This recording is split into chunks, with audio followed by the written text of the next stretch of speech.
هذا النور شفاء صدور. به نام خداوند بخشاینده مهربان نهایت با رحم و بعد. برای مرد نزدیک شدن به دوباره زن حرام است.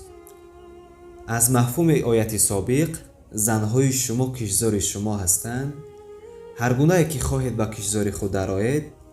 سوره بقره آیت 223 و احادیث های سابقا ذکر شدن نیز به این چیز دلالت میکنند. در این موضوع احادیث های دیگر نیز وارد شده است.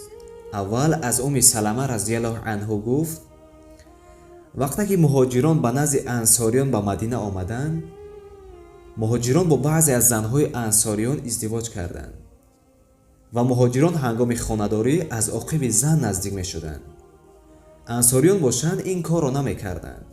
سپس مرد از مهاجران اراده کرد که همین فعل را با زن خود اجرا کند. آن زن از این کار خودداری کرد تا جایز بودن این را از رسول اکرم صلی الله علیه و سلم بپرسند. سپس او آمد، اما از سوال کردن پیامبر خدا صلی الله علیه و سلم شرم کرد. سپس سلمه او را از این فعل سوال کرد. سپس این آیت نازل شد: زنهای شما کشزار شما هستند. هر گناهی که خواهید به کشزار خود درآیید.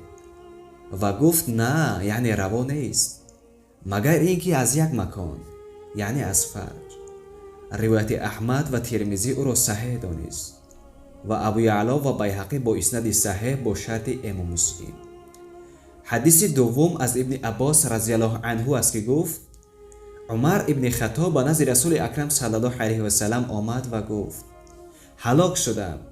پیامبر خدا صلی الله علیه و سلم پرسید چه چیز تو را هلاک کرد؟ او گفت شب گذشته سواره ام را تاب دادم. پیامبر خدا صلی الله علیه و سلم با او چیز جواب نداد. سپس به او آیت زیرین نازل شد: زنهای شما کشزار شما هستند. هر گناهی که خواهید به کشزار خود درآیید.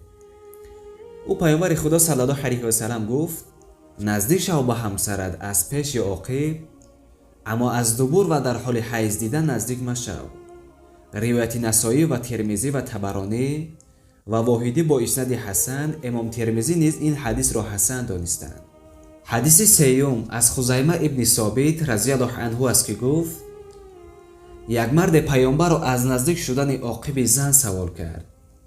پس او پیامبر خدا صلی الله علیه و سلم گفت حلال است. وقتی که آن مرد پشتش را گردانیده رفت، او را فریاد کرده گفت چگونه گفتی؟ در کدام از دو مکان؟ از عاقبش در قبولش یعنی در پیش؟ بله، یعنی رواست. اما از عاقبش در دبورش نه، نارواست. هر آینه الله از حق شرط نمی کند. در دبورهای زن نزدیک نشوید. حدیث را امام شافعی روایت کرد، او را قوت داد و اینچنین دارمی و طحاوی و خطابی با اسناد صحیح. حدیث چهارم: الله تعالی نظر نمی کند به مردی که همسرش را از دبورش نزدیک می شود.